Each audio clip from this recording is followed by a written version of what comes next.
أعوذ بالله من الشيطان الرجيم. بسم الله الرحمن الرحيم.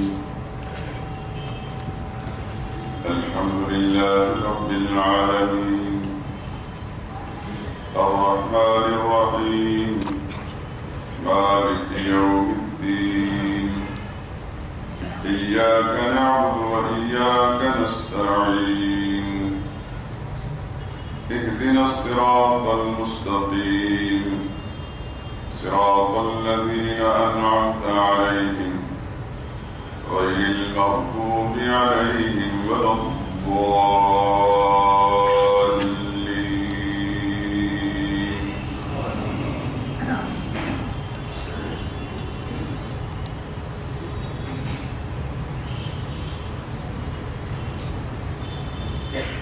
سورہ فاتحہ کی 5ویں آیت کریمہ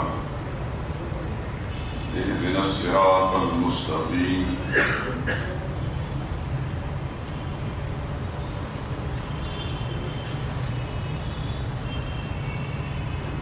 چلا ہم کو سیدھی راہ پر.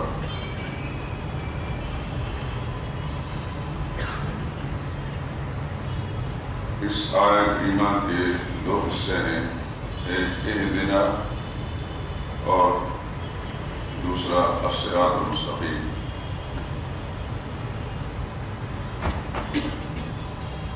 صراط المستقیم سے متعلق بھی قرآنی آیات کریمہ کے حوالے سے کچھ باتیں آپ حضرات کی خدمت میں پیش کی ہیں، اور پہلا جو جملہ ہے اہدنا، اس سے متعلق بھی ہدایت کے بارے میں بھی کچھ باتیں آپ سے عرض کی ہیں.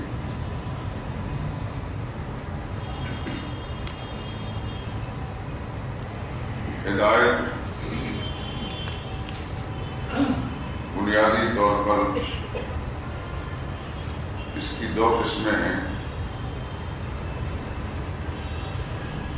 ایک فطری ہدایت،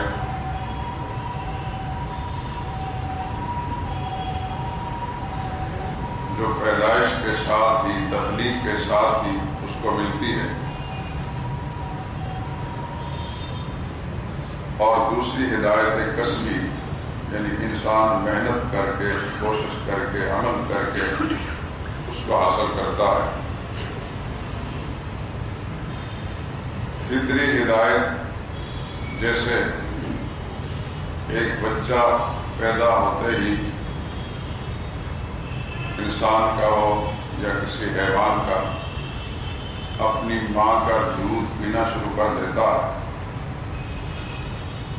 کسی انسان نے اس کو یہ سبق نہیں پڑھایا ہوتا کہ تو نے اپنی غذا کیسے حاصل کرنی ہے. یہ سبق وہ اپنی فطرت میں لے کر آتا ہے. جیسا قرآن کریم میں ہے الذی خلق فسوی والذی قدر فہدی. جس اللہ نے پیدا بھی کیا اور اس کو اعتدال پر رکھا، پھر اس کو تجویز کیا اور اس کو ہدایت بھی دی. وہ بچہ فطری ہدایت لے کر آتا ہے. یا مثلا کسی پرندے کا بچہ پیدا ہونے کے ساتھ ہی دانے چگنے لگ جاتا ہے. اس کو کس نے یہ سبق پڑھایا ہوتا ہے تیری غذا اس انداز سے دانا چگنا ہے. وہ استاد ازلی نے، یعنی خالق کائنات نے اس کی فطرت کے اندر یہ بات رکھی ہوتی ہے کہ اپنا منافع فائدہ کیسے اس نے حاصل کرنا ہے. اس کو فطری ہدایت کہتے ہیں، جو پیدائش کے ساتھ لے کر آتا ہے.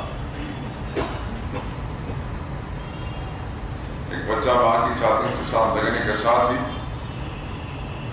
دودھ پینا شروع کر دیتا ہے. اس وقت اگر اس کو دودھ پینے کا سلیقہ نہ ہو، دنیا کا بڑے سے بڑا استاد، وہ پروفیسر اور معلم اس کو یہ سبق نہیں پڑھا سکتا، نہ اس میں اس وقت اس کی بات سننے کی صلاحیت ہوتی ہے.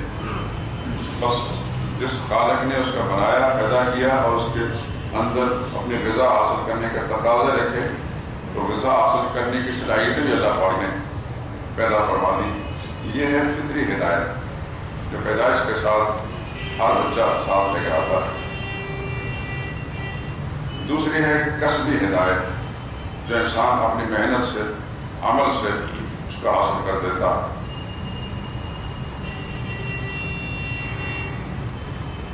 اور وہ بنیادی طور پر انبیاء کرام علیہ السلام کی بعثت اور ان پر نازل ہونے والی کتابوں کے ذریعے حاصل ہوتی ہے.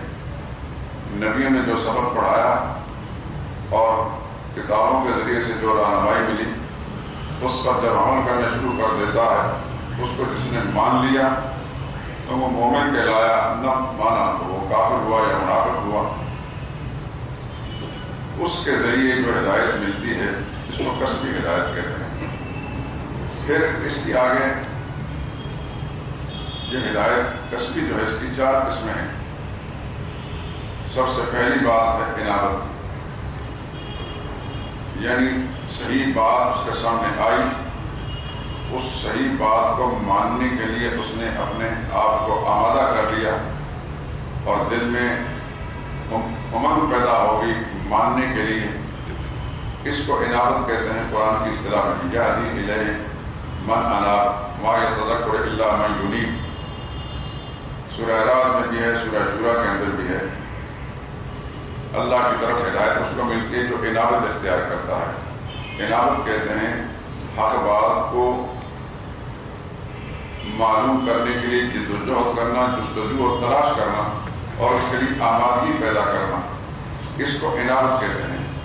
قرآن کریم کے اندر آگے آپ جب انشاءاللہ مثالوں کے ذریعے سمجھاؤں گا. انابت سب سے پہلا درجہ ہے ہدایت کا. جس کو بھی انبیاء کرام علیہ السلام کی دعوت سے یا نبیوں کے مشن پر چلنے والے داعیوں یا مبلغین کی دعوت سے ہدایت ملی ہے، اسی کو ملی ہے جس نے سب سے پہلے انابت اختیار کی. حق کا متلاشی ہو گیا، جستجو اس نے کی.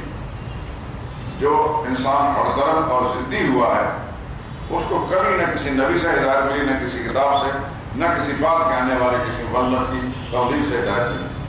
ہمیشہ ہدایت اس کو ملتی جو ہدایت کا طالب بن کر آئے. اس کو انابت کہتے ہیں.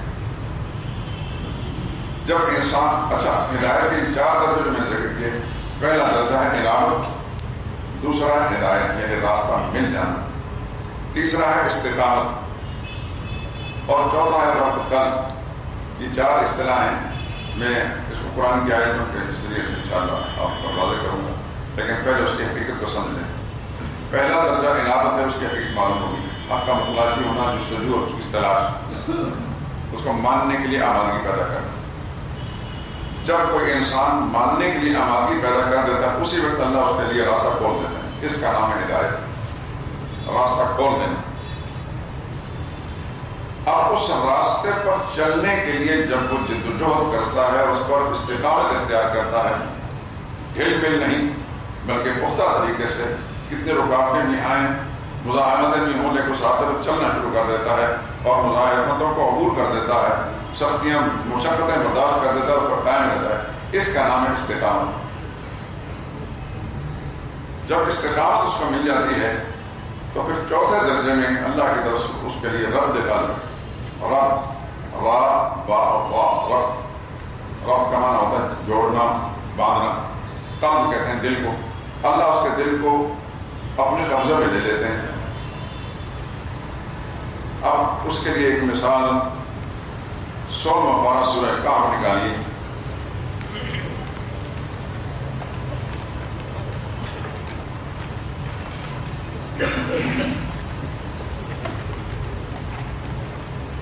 آیت نمبر 13 سورہ کہف. اس کا دوسرا رکوع شروع ہوتا ہے 13 اور 14، 393 صفحہ.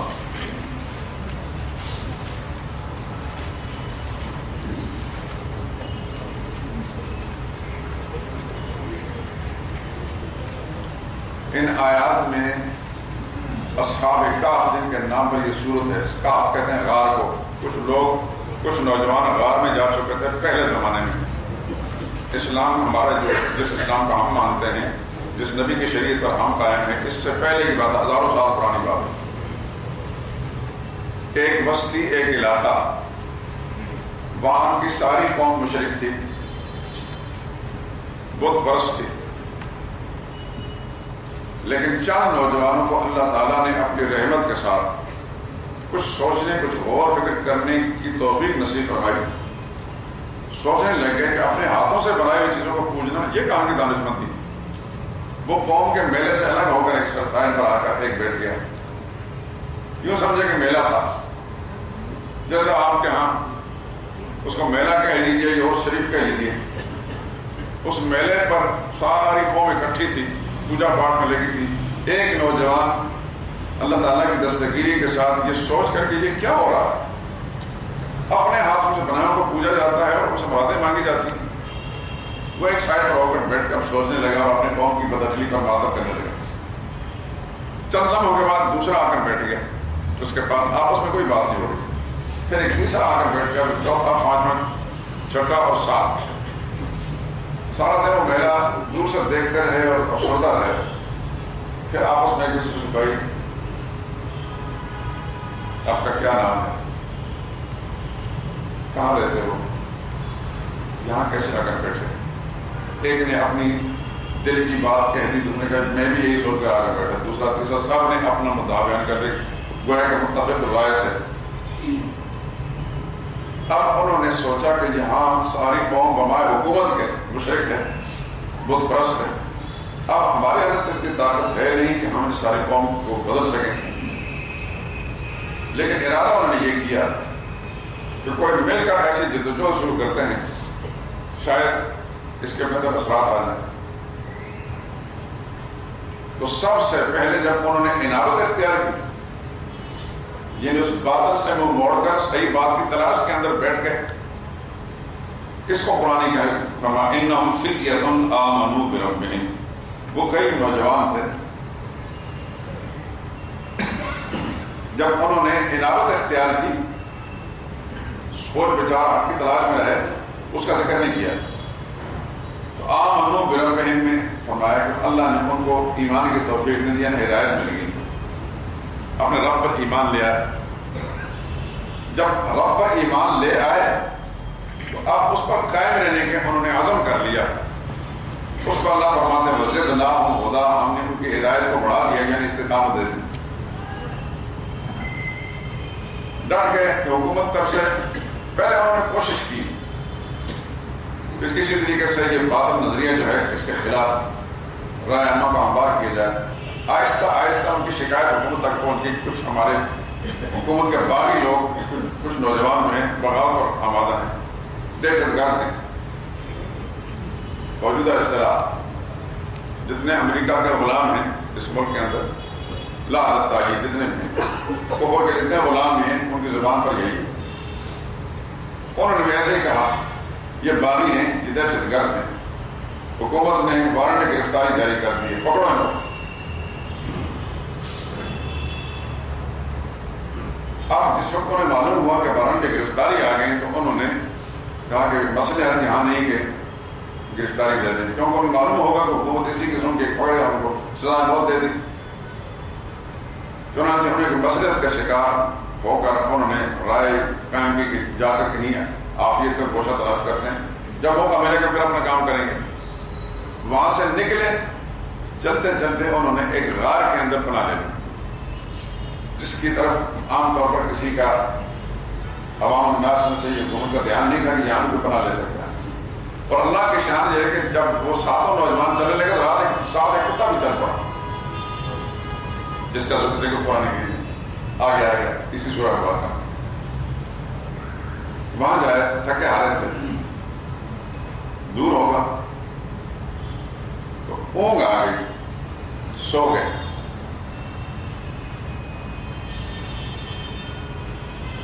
سوئے پڑے رہے، کتنے سوئے رہے؟ قرآن کریم کہتا ہے کہ 3 صدیاں گزر گئیں اور 9 سال اوپر۔ آنکھ کھلی، بھوک لگی، تو آپ سے پوچھنے لگے کم لبستم، کتنے دیر بھائی، کتنی دیر ہو گئی سر؟ قالوا لبسنا یوما او بعض یوم، کہنے لگے شاید پورا دن ہو گیا، زیادہ دن ہوا ہے۔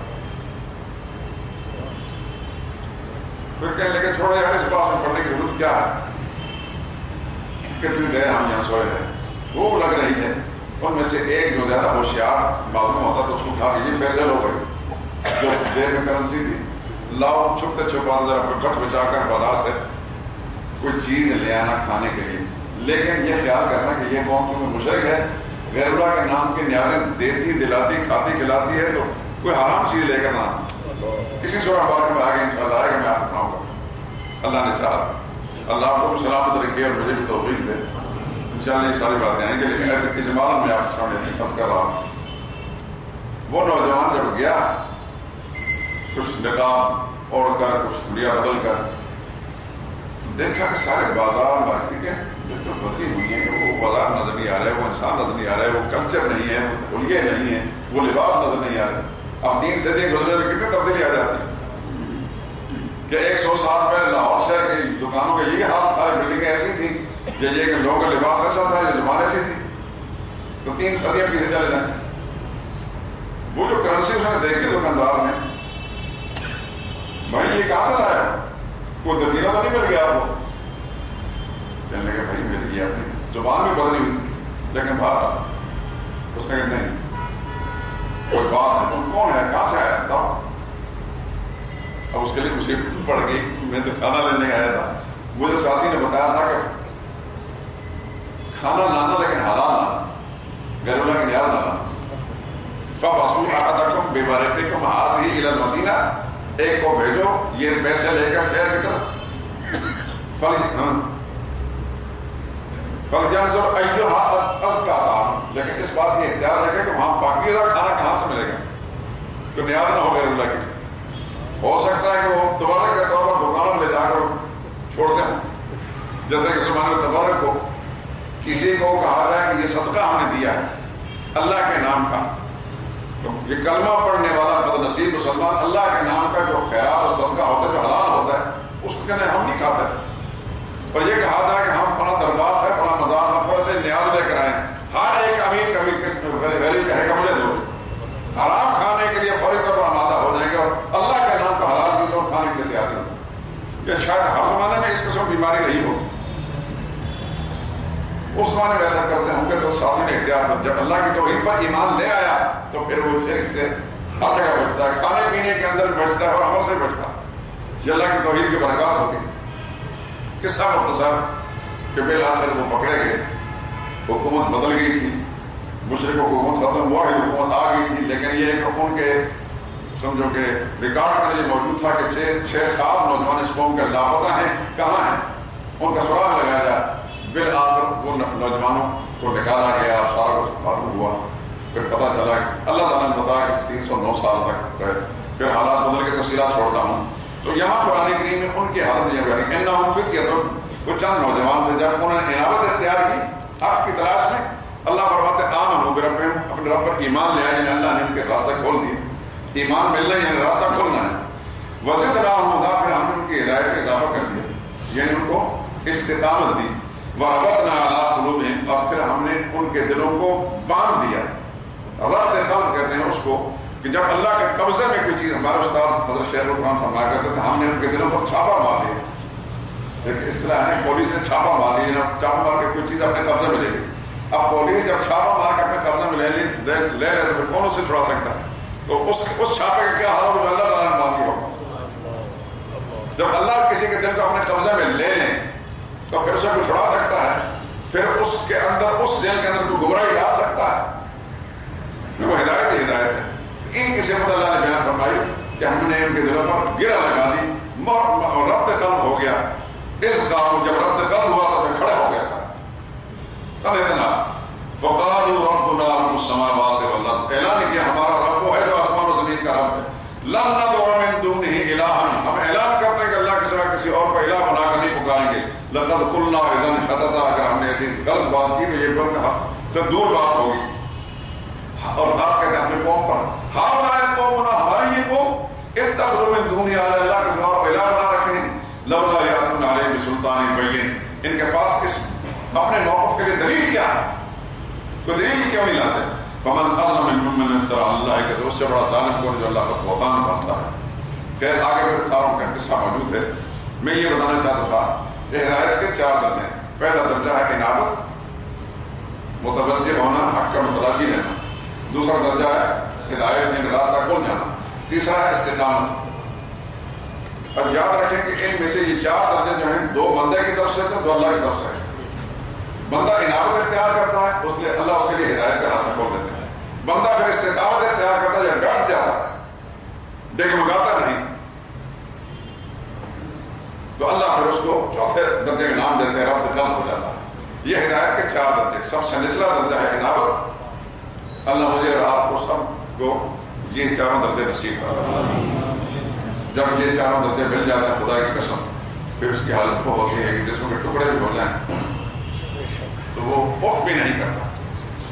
حضرت سمیہ رضی اللہ تعالیٰ عنہ وہ ایک بوڑھی خاتون، مکہ شہر کے اندر غریب خاندان کا فرد ہے. یہ بھی ان کے شوہر حضرت یاسر بھی، ان کا بیٹا حضرت عمار بھی، بہت غریب خاندان، علماء زندگی گزارنے والے، لیکن نبی پر ایمان لے آیا، ایمان میں استقامت مل گئی ہے. ابو جہل نے کہا محمد کی بغاوت کا اعلان کرو صلی اللہ علیہ وسلم.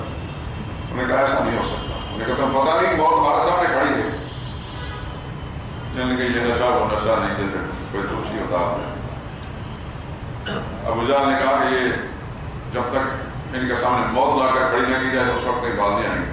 2 اونٹ منگوائے، ایک اونٹ کے ساتھ ایک ٹانگ باندھی اس ضعیفہ کی، اس بوڑھی خاتون کی. خدا کی کرب اور امتناز اس کا وہ آئیڈیل ہے دنیا بھر کے مسلمان خواتین، رقص کرنے والی، ناچنے گانے والی نہیں، اپنے حسن بیچنے والی اور اپنے حیا بیچنے والی نہیں. یہ آئیڈیل خواتین ہیں جو محمد مصطفیٰ صلی اللہ علیہ وسلم کی ازواج مطہرات تھی، آپ کی بنات طیبات تھی اور آپ کی صحابیات تھی. ایک صحابیہ کا ذکر ہے کہ وہ ایک ٹانگ ایک اونٹ سے باندھی گئی، دوسرے اونٹ سے، دونوں طرف اونٹوں کو بگا دیا گیا، 2 ٹکڑے ہو گئی. موت کو نظر آ رہی تھی. جب ان کو باندھا جا رہا تھا تب بھی کیسے بغاوت اعلان کرتی. انہوں نے کہا مرنا بھی لازم ہے، تبھی موت بھی مرنا ہے، بستر بھی مرنا ہے، اس طرح مرنا ہے، لیکن وہ تکلیف کی موت ہوتی ہے، یہ راحت کی موت ہے. حدیث میں آتا سرور کائنات صلی اللہ علیہ وسلم نے ارشاد فرمایا کہ شہید کو اتنی تکلیف بھی نہیں ہوتی، اللہ کی راہ میں جان قربان کرنے والوں کی اتنی تکلیف بھی نہیں ہوتی جتنا کسی کو معمولی کانٹا چبھنے کی، معمولی کانٹے کی جو تکلیف ہوتی ہے. دیکھنے والے اس کے جسم کے پرچے اڑتے نظر دیکھ رہے ہوتے ہیں اور سمجھتے ہیں کہ شاید اس کو بہت تکلیف ہوئی ہوگی، لیکن اس کا خون کا قطرہ زمین پر پہنچنے سے پہلے روح کی جنت پہنچا دی جاتی ہے. تو یہ ہے ربط خلق. جب اللہ تعالیٰ کسی کے دل پر چھاپا مار لیتے ہیں نا، پھر دنیا کی کوئی دھمکی، کوئی دھونس، کوئی دباؤ، کوئی ظلم اس کو اپنے موقع کے ہاتھ سے ہٹا نہیں سکتی. سمجھ گیا ہے ہدایت کے 4 درجے. لیکن یہ قصبی ہدایت ہے جو انبیاء کرام علیہ الصلوۃ والسلام اور اللہ کی بھیجی ہوئی کتابوں کے ذریعے سے جو ہدایت ملتی، رہنمائی ملتی ہے، اس پر جو انکار کرتا ہے وہ کافر ہے. جو مان لیتا ہے پھر اس کو آگے 4 درجے ملتے ہیں. جس نے ماننے کے لیے آمادگی ظاہر کی، سب سے پہلے انابت، انابت کے بعد ہدایت، ہدایت کے بعد استقامت اور اس کے بعد ربط قلب. بالمقابل اس کے گمراہی کے بھی 4 درجے، گمراہی کے بھی 4 درجے ہیں. اور میرا خیال ہے آج تک دنیا کی کسی کتاب میں آپ نے پڑھا نہیں ہوگا. یہ اس قرآن کی برکت سے آپ کو یہ چیزیں مل رہی ہیں اور پھر دل کے اندر سے بلکہ بال کی جڑ سے مولانا حسین علی رحمہ اللہ کے ساتھ کے لیے دعائیں نکلتی ہیں کہ کس طرح پر اس قرآن کے سمندر کے اندر بوتے لگا کر موتی چن کر امت کے سامنے لا کر پیش کیے ہیں. گمراہی کے بھی 4 درجے ہیں. پہلا درجہ ہے شک. جس طرح ایک مومن انابت اختیار کرتا ہے، جو کافر ہے وہ شک اختیار کرتا ہے. مثلا اس کے سامنے قرآن کی کوئی آیت آئی، نبی پاک صلی اللہ علیہ وسلم کا کوئی ارشاد سامنے آیا، اخبار نے کوئی بات اس کے سامنے رکھی، اس کو ماننے کی بجائے فوراً شک کیا. پہلا درجہ ہے شک. شک کی نحوست، شک اس کی طرف سے ہوتا ہے، اس پر نحوست پڑتی ہے اللہ کی طرف سے کہ اس کو ہدایت چھین لیتے ہیں. اس کو کہتے ہیں ضلالت، گمراہ ہو گیا، راستہ گم ہو گیا. یاد رکھیں انابت اختیار کرے اللہ راستہ کھول دیتے ہیں، جب شک کرتا ہے اللہ راستہ بند کر دیتے ہیں. یہ نحوست ہے. شک بندے کی طرف سے، ضلالت مسلط کرنا جو گمراہ راستہ گم کر دینا یہ اللہ کی طرف سے اس پر پھٹکار پڑ گئی۔ اب گمراہی کا تیسرا درجہ ہے جدال، لڑائی جھگڑا، حق والے سے جھگڑنا شروع کر دیتا، حق پرستوں کے ساتھ جھگڑنا شروع کر۔ پہلے بھی ایسا ہوتا تھا، آج اس کی مثالیں آپ کے سامنے، آپ کے سامنے اللہ کا قرآن رکھیں، نبی کریم صلی اللہ علیہ وسلم کا فرمان رکھیں، اس کی طرف ذرا توجہ نہیں کرے، آپ کی بات میں شک کرے گا، غلط کہے گا، الٹا آپ کے ساتھ جھگڑنا شروع کر دے گا۔ ہمارے باپ دادا ایسا کرتے ہیں، باپ دادا کو دلیل سمجھتا ہے، اللہ کے قرآن کو دلیل نہیں سمجھتا، نبی کریم صلی اللہ علیہ وسلم کی ہدایات اور آپ کی تعلیمات کو دلیل نہیں سمجھتا۔ باپ دادا کا رویہ ہمارا رواج ہے، ہمارا خاندانی رویہ ہے، ہمارے باپ دادا کا طریقہ ہے، اور آپ اس سے ہٹانے کی کوشش کریں گے، آپ سے لڑے گا، وہ جھگڑے گا۔ تیسرا درجہ ہے جدال، لڑنا، اور چوتھا درجہ ہے ختم قلب، ختم اللہ علی قلوبہم، اللہ ان کے دلوں پر مہر لگا دیتا ہے۔ نکالیے 24واں پارہ سورہ آمین مومن۔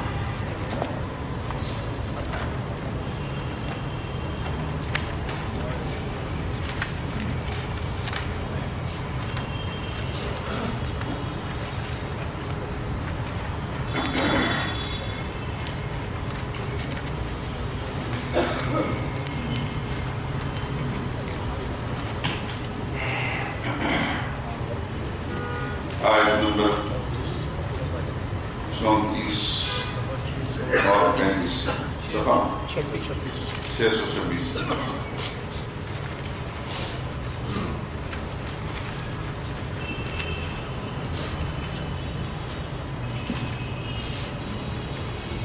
وَلَقَدْ جَاءَكُمْ يُوسُفُ مِنْ قَبْلُ بِالْبَيِّنَاتِ، بات پکی ہے، آ چکے ہیں تمہارے پاس یوسف علیہ السلام اس سے پہلے کھلی ہوئی باتیں لے کر۔ یوسف علیہ السلام نے اللہ کا پیغام سنایا، ہر نبی کا یہ کام ہوتا ہے۔ فَمَا زِلْتُمْ فِي شَكٍّ، لیکن تم شک میں مبتلا ہے، یہ پہلا درجہ ہے گمراہی۔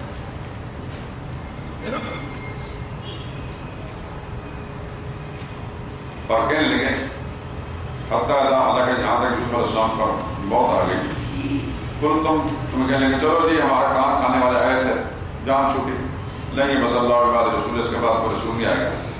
اللہ فرماتے ہیں کذالک یضل اللہ، اس طرح اللہ کو بڑا کر دیتا ہے، من ہوا اس شخص کو مسرف، جو بڑا بے باک، مرتاب، شک کرنے والا ہوتا ہے۔ شکی کو اللہ تعالیٰ یضل اللہ، اللہ کو بڑا کر دیتا ہے۔ شک کی نحوست ضلالت ہے۔ پھر اس ضلالت کے بعد کیا ہو رہا ہے؟ الذین یجادلون فی آیات اللہ، وہ جدال کرتے ہیں، جھگڑتے ہیں اللہ کی آیاتوں کے معاملے میں۔ گمراہی جب آتی ہے تو پھر وہ جدال شروع کر دیتے ہیں، شک اور ضلال اور پھر جدال۔ ضلال کا معنی گمراہی، جدال کا معنی جھگڑنا۔ یجادلون، جھگڑتے ہیں، فی آیات اللہ بغیر سلطان اتاہم، اللہ کے احکام میں، اللہ کی باتوں میں جھگڑتے ہیں، دلیل ان کے پاس کوئی نہیں ہوتی۔ کبر مقتا عند اللہ، اللہ سخت ناراض ہوتے ہیں ان کو، بڑی بیداری اللہ کے ہیں کے لیے۔ وعند الذین آمنوا، اہل ایمان بھی ان سے بڑے ناراض ہوتے ہیں۔ اب یہ چوتھا درجہ، کذالک یطبع اللہ، اس طرح مور کر دیتا ہے، مور لگا دیتا ہے اللہ علی کل قلب، ہر اس دل پر، متکبر، جو غرور کرنے والا ہے، جبار اور سرکش۔ دیکھیے چار درجے ہیں، سب سے پہلے شک، پھر ضلال، پھر جدال، اور پھر یطبع اللہ۔ قرآن کریم میں دو اصطلاح ہیں، ختم اللہ علی قلوبہم، طبع اللہ علی قلوبہم۔ یہاں یطبع اللہ، اللہ مور کر دیتا ہے۔ اللہ تعالیٰ مور کب رکھتی ہے؟ کسی تحریر پر، جب تحریر مکمل ہوتی ہے تو آخر مور لگتی ہے، یا ڈاک والے جس وقت ڈاک کو بند کر دیتے ہیں تو آخر مور لگا دیتے ہیں۔ کیا مطلب؟ یعنی اب اس کو نہ کھولا جا سکتا ہے، نہ باہر سے اندر چیز ڈالی جا سکتا ہے، اندر سے کوئی چیز نکالی نہیں جا سکتی۔ اللہ اس کے دل پر مور لگاتے ہیں، نہ باہر سے کوئی ہدایت اندر جا سکتی ہے، نہ اندر سے گمراہی باہر نکل سکتی۔ یہ ہیں گمراہی کے چار درجے۔ اللہ تعالیٰ ہم سب کو محفوظ فرمائے۔ تو ہدایت کی دو قسمیں آپ کو معلوم ہوگی، ایک فطری ہدایت ہے جو ہر جاندار اپنی فطرت میں لے کر آتا ہے۔ جاندار کو چھوڑیے، کائنات کا ذرہ ذرہ جو اللہ نے بنایا ہے، پرانی تعلیمات سے یہ بات معلوم ہوتی ہے کہ اس کے اندر اللہ نے ایک احساس اور شعور رکھا، احساس اور حیات رکھا۔ اور وہ شعور رکھا، اس کی بنا پر وہ ذرہ ذرہ اس میں ایک زندگی ہے جس کو دنیا والے نہیں دیکھ سکتے، اس زندگی اور شعور کے ساتھ وہ اللہ تعالیٰ کی حمد و ثنا کرتا ہے۔ آپ سن چکے ہیں قرآن کریم کو، ان من شیء الا یسبح بحمدہ، کوئی شے ایسی نہیں جو اللہ تعالیٰ کی تسبیح اور تحمید نہ کرتی ہو۔ ان من شیء، کوئی شے ایسی نہیں، کوئی ذرہ ایسا نہیں، کوئی پتھر ایسا نہیں، کوئی خوش لکڑی ایسی نہیں جو اللہ تعالیٰ کی تسبیح تحمید نہ کرتی ہو۔ ولیکن لا تفقہون تسبیحہم، لیکن تم اس کی تسبیحات کو نہیں جانتے۔ یہ جو آیت میں پڑھ رہا ہوں یہ سورہ بنی اسرائیل میں ہے، دیکھ لیں تاکہ آپ کو اپنی آنکھوں سے ایک چیز نظر آ جائے۔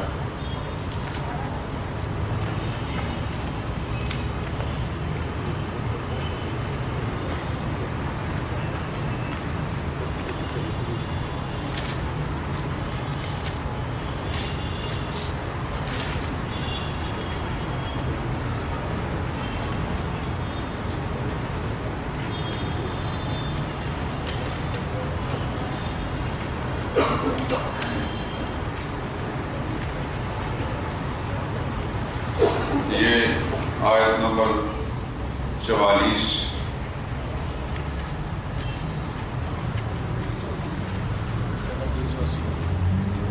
صفحہ 380،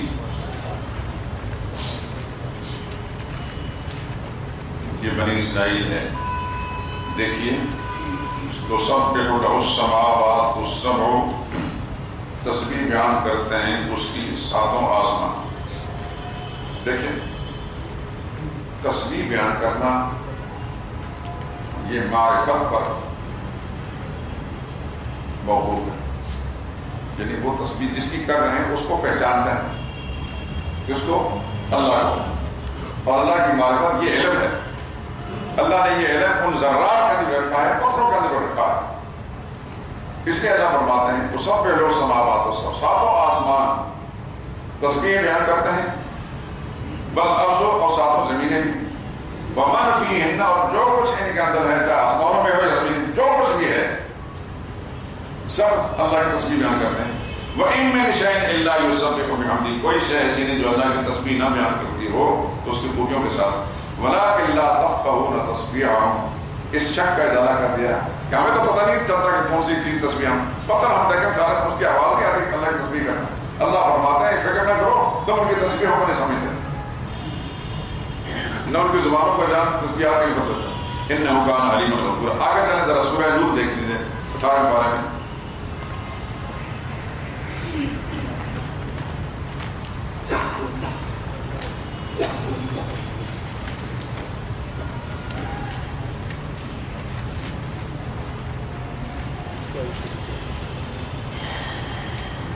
آیت نمبر 41،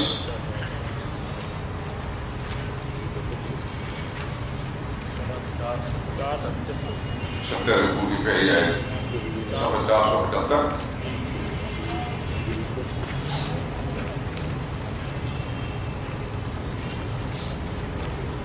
دیکھ لیا؟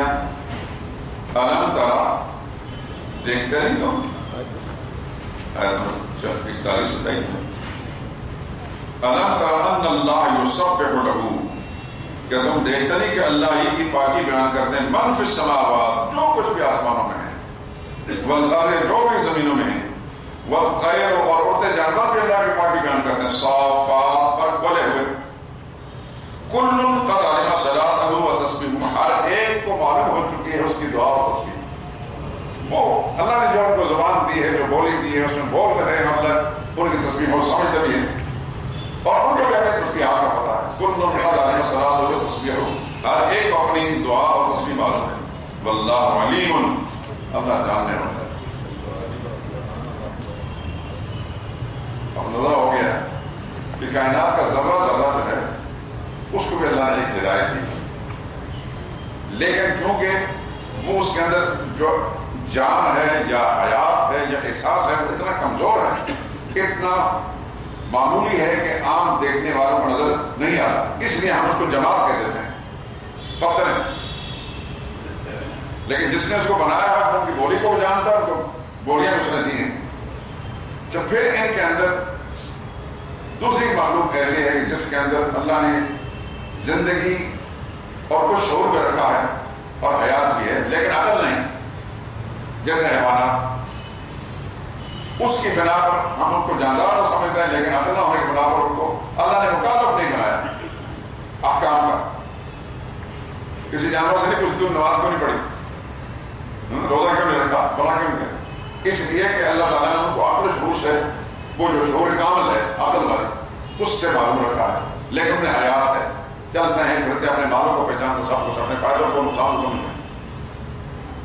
یہ بھی ایک قسم کی حیات ہے اور ہدایت ہے۔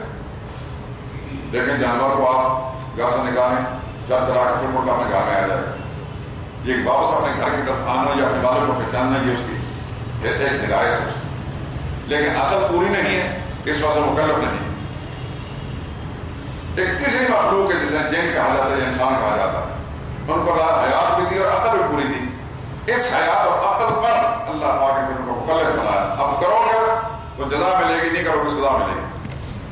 تو ہدایت سب کے پاس ہے، اللہ نے سب کو ہدایت دی، جو بالکل پتھر ہیں ان کو بھی ایک رہنمائی ملی، لیکن اس کو ہم نہیں سمجھتے۔ جو جانور ہیں ان کو بھی ہدایت ملی، جن کو کچھ ہم سمجھتے ہیں لیکن پوری طرح نہیں، اور جو انسان جنات ہیں، اس لیے اللہ تعالیٰ میں نے جن اور انسانوں کو اپنی بندگی کے لیے بنایا ہے، ان سے پوچھا جائے گا یہ کام کیوں کیا اور یہ کیوں نہیں کیا، لیکن نہ پرندوں سے پوچھا جائے گا، نہ چوپایوں سے پوچھا جائے گا، نہ مچھلیوں سے پوچھا جائے گا، نہ پتھر سے پوچھا جائے گا، نہ کچھ لکڑی سے پوچھا جائے گا، نہ نباتات سے پوچھا جائے گا تم نے فلاں کام کیا اور کیوں نہیں کیا۔ زندگی ان کے اندر بھی ہے، احساس ان کے اندر بھی ہے، حیات ان کے اندر بھی ہے، لیکن اس حیات کا، اس احساس کا ادراک ہمارے جیسے انسان بہت کم کر سکتے ہیں، لیکن اللہ کو معلوم ہے۔ اس لیے اللہ نے جتنے آسمان زمین والے سب اللہ تعالیٰ کی تصویر بیان کر رہے ہیں، تم نہیں سمجھ کو۔ تو یہ ہدایت جو ہے اللہ کی طرف سے ہر ایک کو ملی ہے، کچھ فطری ہدایتیں ہیں، کچھ کسبی ہدایتیں ہیں۔ کسبی ہدایتوں کے اندر انسان اور جنات دو مخلوق ایسی ہیں جو مکلف بنائی گئی ہیں، اس میں مانیں گے، اچھا کریں گے تو اللہ تعالیٰ ہم کو جزا دیں گے۔ یہی وجہ ہے کہ ان کے اندر اللہ نے عقل و شعور رکھا ہے، اس عقل و شعور کے برابر کائنات کا ذرہ ذرہ ان کی خدمت میں لگا دیا۔ آسمان انسانوں کی خدمت کر رہا ہے، زمین انسانوں کی خدمت کر رہے ہیں، چوپائے انسان کی خدمت کر رہے ہیں، پرندے انسان کی خدمت کر رہے ہیں، پانی انسان کی خدمت کر رہے ہیں، لکڑی انسان کی خدمت کر رہے ہیں، سمندری جانور انسان کی خدمت کر رہے ہیں، چوپائے انسان کی خدمت کر رہے ہیں، کسی کی بال سے فائدہ اٹھا رہا ہے، کسی کی کھال سے فائدہ اٹھا رہا ہے، کسی کی دودھ سے فائدہ اٹھا رہا ہے، کسی کی گوشت سے فائدہ اٹھا رہا ہے، اور جتنے نباتات ہیں، پھل پھول غلے، یہ سب کچھ اللہ تعالیٰ نے انسان کے لیے بنایا۔ یہ 6 فٹ کا وجود جو انسان ہے، یہ پوری کائنات کا دلہا ہے، یہ VVIP گیسٹ ہے، پورا زمین و آسمان کا نظام اللہ نے اس انسان کے لیے بنایا، لیکن ذمہ داری بڑی سخت ہے۔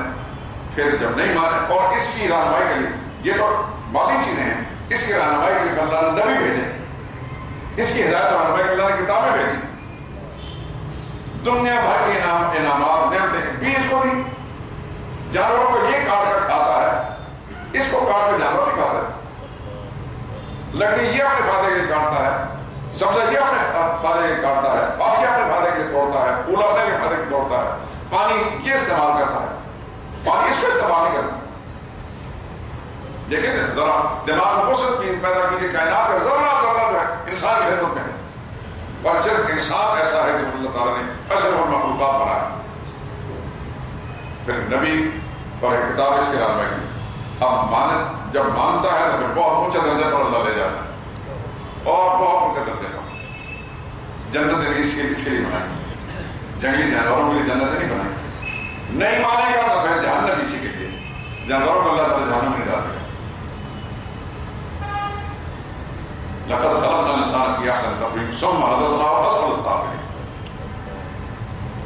والله اخرجكم من بطون امهاتكم لا تعلمون شيئا اللہ نے تمہیں اپنے ماں کے پیٹ سے پیدا کیا، اس وقت تم کچھ بھی نہیں جانتے تھے، پھر جاننے کے لیے اللہ نے تمہیں آنکھیں دی، آنکھوں سے دیکھ دیکھ کر علم حاصل کرتے ہو، کانوں سے سن کر علم حاصل کرتے ہو، زبان سے چکھ کر علم حاصل کرتے ہو، ناک سے سو کر علم حاصل کرتے ہو، ہاتھ سے چھو کر علم حاصل کرتے ہو، پاؤں سے چل کر علم حاصل کرتے ہو۔ یہ فطری ذرائع کے ساتھ ساتھ اللہ نے علم کر دیتی ہے۔ پھر جب اور بڑے ہوتے ہو تو پھر علم کے دوسرے ذرائع کھول دیتے ہیں، معلم اساتذہ تمہیں تعلیم دیتے ہیں۔ جوانی تک جاتا ہے، بڑھاپے تک جاتا ہے، لیکن پھر جب اللہ کی بغاوت نافرمانی اسی کی نعمت استعمال کر کے ساری چیزیں ہوتے بھی جب اللہ کی سرکشی پر آتا تھا، پھر اللہ تعالیٰ اس کو پھر کل انام بلم ازل، یہ چوپائے ہیں چوپاؤں سے بھی بدتر ہے۔ ہمارے شیخ قاضی اللہ صاحب رحمۃ اللہ کے والد قاضی نور محمد صاحب کی بات قاضی صاحب نے کیا کرتے تھے، خدا دونوں پر رحمت نازل فرمائے، فرماتے تھے دورہ تفسیر کے اندر 1967 کی بات جو میں نے پہلے دفعہ دورہ تفسیر پڑھا، اس وقت میری داڑھی نہیں آئی تھی، چھوٹا سا تھا، فرماتے تھے ابا جی کہتے تھے، والد صاحب ابا جی کہتے تھے کمہار گدھے کو کہتا ہے بچ۔ کمہار شاید پنجاب کے اندر جو گدھے چلانے والے لوگ ہیں، جو گدھوں کو بوجھ لاحظ کرنے جانے والے ہیں، ہمارے علاقے میں اس کو خرکار کہتے ہیں۔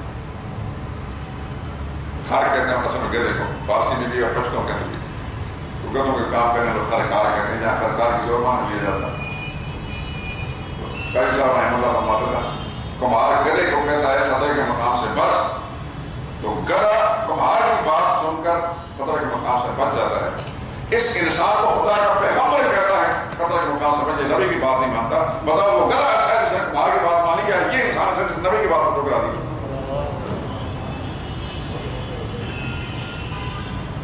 اس لیے اللہ نے فرمایا اولئک الانعام، یہ چوپائے ہیں، بل مزار ان سے بھی بڑھتا ہے۔